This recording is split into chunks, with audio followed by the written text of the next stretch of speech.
We're diving into a topic that might just change the way you approach relationships and life itself.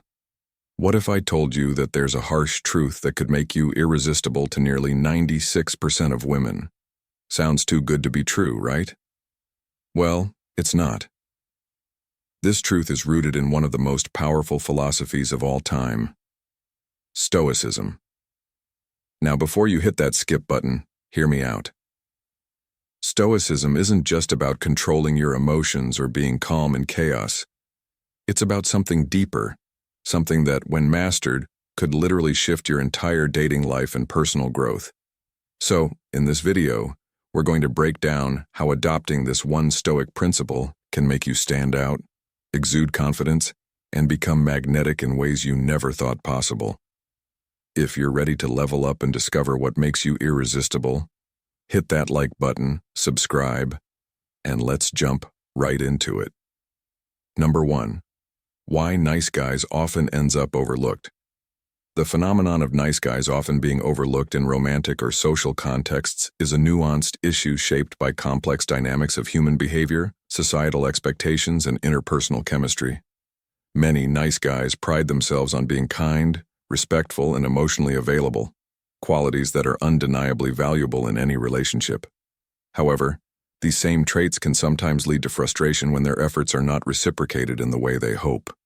This dynamic is not necessarily due to their niceness itself, but often stems from deeper misunderstandings about attraction and the perception of self-worth.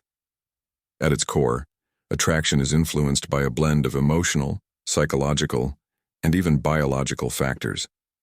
While kindness and dependability are important in a long-term partner, initial attraction is often sparked by elements like confidence, charisma, and a sense of independence. Unfortunately, some nice guys mistake passivity or excessive agreeableness for kindness, which can inadvertently project a lack of self-assurance. Confidence is attractive because it signals security and self-worth, whereas passivity can be interpreted as a lack of direction or conviction. Thus, when a nice guy prioritizes avoiding conflict or pleasing others at the expense of his own identity, he may unintentionally diminish his appeal. Another challenge lies in the way some nice guys perceive their own efforts. There can be an implicit expectation that kindness should be rewarded with romantic or social validation. This mindset, while often subconscious, risks turning acts of kindness into transactional gestures rather than genuine expressions of goodwill. When the expected outcome doesn't materialize, feelings of resentment or self-pity may emerge, further complicating relationships. People are drawn to authenticity, and when kindness is perceived as a means to an end rather than an intrinsic quality, it can create a sense of disconnection. Moreover, societal narratives also play a role. The trope of the nice guy, losing out to the more assertive or bad boy archetype, has been perpetuated in media and culture, often creating a skewed perception of reality. While assertiveness and confidence are attractive traits, they do not inherently belong to any specific type of person. The belief that being too nice is a disadvantage can become a self-fulfilling prophecy, influencing how individuals approach relationships and view themselves. This narrative can lead some nice guys to focus on external validation rather than cultivating their own sense of worth and authenticity. It's also important to recognize that individuals have diverse preferences and values when it comes to relationships. Not every person will prioritize the same traits, and rejection is not always a reflection of a person's niceness or character. Sometimes the connection simply isn't there, and that's okay. Building meaningful relationships requires not just kindness, but also compatibility, mutual respect, and shared values. To shift the narrative, nice guys can benefit from focusing on self-improvement and embracing their authentic selves. This involves setting boundaries, pursuing passions, and cultivating confidence, not to win someone over, but to live a fulfilling and self-assured life. Genuine kindness shines brightest when it is given freely, without strings attached or hidden expectations. By fostering an internal sense of self-worth and embracing their individuality, nice guys can naturally attract relationships that are both fulfilling and mutual. Ultimately, the idea that nice guys finish last oversimplifies the intricacies of human connection. Kindness is a vital trait, but it is most impactful when paired with confidence, authenticity, and a genuine desire to connect with others.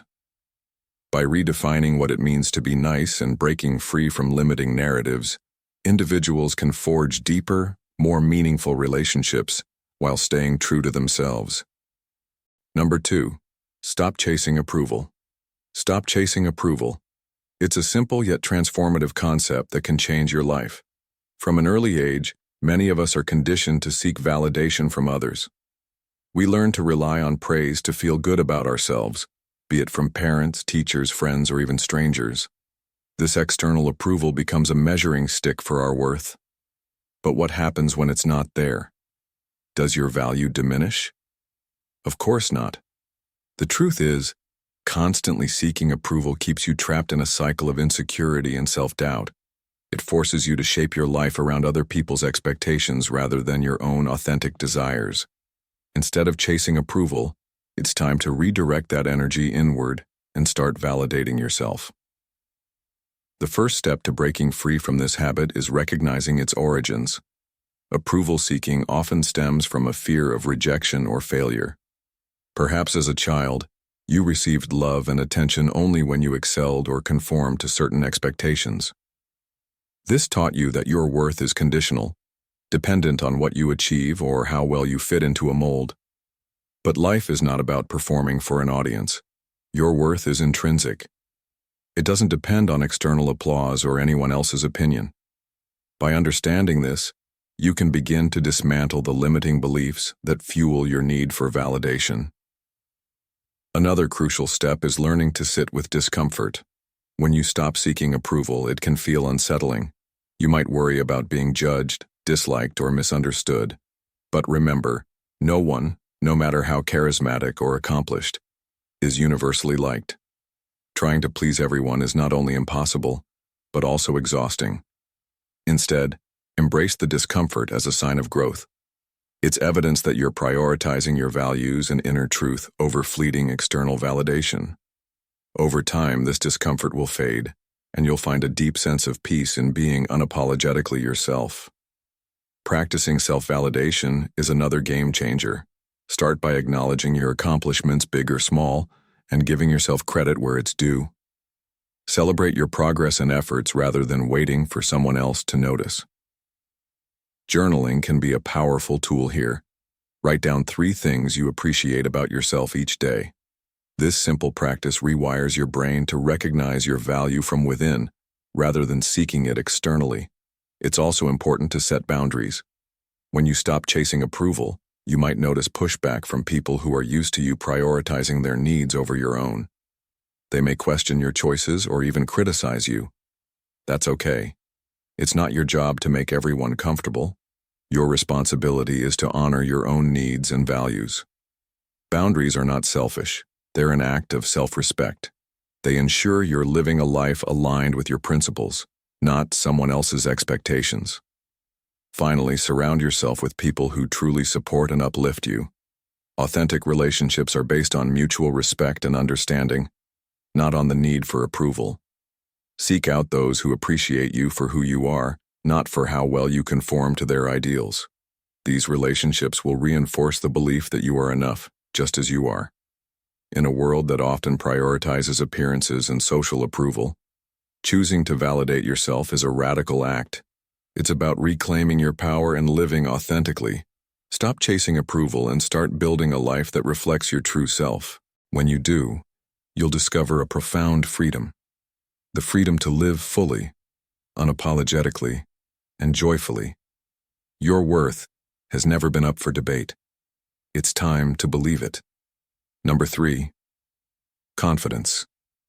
Confidence is a powerful attribute that shapes how we navigate the world and interact with others. It is the belief in one's abilities, qualities, and judgments. However, confidence is not something that people are born with. It is a skill that can be cultivated through practice, self-awareness, and resilience. True confidence is not arrogance or the need to dominate others. Rather, it is a calm and grounded sense of self-assurance that allows individuals to take risks, face challenges, and persevere in the face of adversity. Confidence can manifest in various forms, from the ability to speak clearly and assertively in a group setting, to the quiet inner strength that helps one stay composed under pressure. Building confidence begins with self-awareness. Understanding your strengths and recognizing areas for improvement provides a solid foundation for growth. Reflect on past successes, no matter how small, and let those accomplishments remind you of your capabilities. At the same time, embrace your imperfections and view mistakes as opportunities for learning. This mindset shift is crucial because it fosters resilience and reduces the fear of failure, a common barrier to confidence.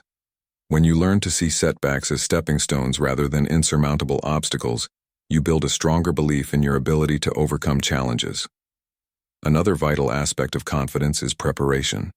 Whether it's preparing for a presentation, a job interview, or a difficult conversation, investing time and effort into thorough preparation can significantly boost your confidence. When you know your material or have rehearsed scenarios, you naturally feel more equipped to handle them. This readiness translates into a sense of control and competence. Similarly, setting realistic goals and taking consistent, incremental steps toward achieving them can reinforce your confidence over time. Achieving small victories along the way provides tangible evidence of your progress and capability. Body language also plays a significant role in conveying and reinforcing confidence. How you carry yourself, standing tall, maintaining eye contact, and speaking with a clear and steady tone, can influence how others perceive you and how you feel about yourself. Even if you're feeling uncertain, adopting confident body language can create a positive feedback loop, boosting your internal sense of assurance. Studies have shown that adopting power poses, such as standing with hands on hips or sitting with an open posture, can reduce stress and enhance feelings of confidence. Surrounding yourself with supportive and uplifting people can also contribute to building confidence. Positive relationships provide encouragement, constructive feedback, and a safe space to express yourself without fear of judgment. On the flip side, minimizing exposure to toxic or overly critical individuals can protect your self-esteem. Remember, confidence flourishes in environments that foster mutual respect and encouragement. Another way to strengthen your confidence is by stepping out of your comfort zone. Growth often occurs in the face of discomfort. Taking on new challenges, even if they seem intimidating at first, helps you discover your capabilities and expand your limits. With each experience, your confidence grows, and you become more willing to tackle future challenges. Start with small, manageable steps, and gradually work your way toward more significant goals. Finally, practice self-compassion. Be kind to yourself, especially during moments of doubt or difficulty. Remind yourself that everyone has their own insecurities and that perfection is not a realistic expectation. Celebrate your achievements no matter how minor, and acknowledge your efforts. By treating yourself with the same kindness and encouragement you would offer a close friend, you create a nurturing inner dialogue that supports your confidence. In summary, confidence is a dynamic and multifaceted quality that can be cultivated through intentional effort and mindset shifts. It begins with self-awareness and preparation, is reinforced by body language and positive relationships, and grows through stepping out of your comfort zone and practicing self-compassion. As you invest in these practices, you'll find that confidence becomes not just an attribute, but a way of life, empowering you to face challenges and embrace opportunities with courage and resilience. Number 4. Setting boundaries. Setting boundaries is a crucial aspect of maintaining healthy relationships and personal well-being. Boundaries act as guidelines that define how we allow others to treat us and how we treat ourselves. They are essential for fostering respect, building trust, and ensuring mutual understanding in our interactions. However, setting boundaries can often feel daunting, especially if we fear rejection or conflict. It's important to remember that boundaries are not about creating distance or walls, but about establishing a framework that supports healthy connections and self-respect. The first step to setting boundaries is self-awareness. Take time to reflect on your needs, values, and emotional triggers. Ask yourself what behaviors you find acceptable and what makes you uncomfortable. This clarity will help you communicate your boundaries effectively. For instance, if you find yourself drained by constant interruptions during your personal time, it may be necessary to set a boundary around your availability. Identifying what matters to you is key to ensuring your boundaries align with your authentic self. Communication is another essential element when it comes to boundaries. Expressing your needs clearly and respectfully ensures that others understand your expectations. Use I statements to convey your feelings without assigning blame. For example, instead of saying, "You never respect my time," you can say, "I feel overwhelmed when my time isn't considered and I need more predictability in our plans." This approach fosters a constructive dialogue and reduces the likelihood of defensiveness. Enforcing boundaries is equally important. Setting them is only the first step. You need to ensure they are respected. This might involve reinforcing your limits consistently and addressing any violations directly, but calmly. For example, if a colleague repeatedly interrupts your lunch break despite your request for uninterrupted time, you could remind them, "I've mentioned that I use my lunch hour to recharge. Can we discuss this after I'm done?" Maintaining consistency reinforces the seriousness of your boundaries and helps others adapt to them over time. It's also essential to recognize that setting boundaries might not always be met with approval. And that's okay. Some people may react negatively, especially if they have benefited from your lack of boundaries in the past. This resistance is not a reflection of your worth or the validity of your needs. Remember, boundaries are about protecting your well-being, not pleasing everyone. Developing resilience and self-compassion can help you navigate these situations without guilt or self-doubt. Equally, respecting others' boundaries is a fundamental aspect of fostering healthy relationships. When someone communicates their limits to you, respond with understanding and support. Acknowledging and honoring others' needs builds trust and strengthens connections. It's a two-way street. The respect you show others encourages reciprocity and mutual growth. Finally, practicing self-care is an integral part of boundary setting. Boundaries are a form of self-care that ensures you have the time, energy, and emotional bandwidth to nurture your well-being. Regularly check in with yourself to ensure your boundaries are serving you effectively. If you find certain limits no longer align with your needs, don't hesitate to adjust them. Personal growth is an ongoing journey, and your boundaries should evolve along with it. In conclusion, setting boundaries is a vital skill that empowers you to create a balanced and fulfilling life. By cultivating self-awareness, communicating openly, enforcing your limits consistently, and respecting others' boundaries, you can nurture relationships built on respect and understanding. Remember, boundaries are not barriers. They are bridges to healthier, more authentic connections. Embrace the process with patience and self-compassion, and you'll find that boundaries enrich not only your relationships, but also your overall quality of life. And there you have it, the harsh truth that can make you truly irresistible to 95.7% of women. It's not about chasing validation or trying to impress others. It's about mastering yourself. Stoicism teaches us that by focusing on what we can control, maintaining unwavering confidence, and aligning our actions with our values, we become the kind of person others naturally respect and admire. Remember, the power lies within you to lead a life of purpose, resilience, and authenticity. When you embody these principles, attraction becomes a byproduct, not the goal. If this video resonated with you, make sure to like, share, and subscribe for more content like this. Let's continue this journey of self-mastery together. Until next time, stay strong, stay focused, and live with purpose.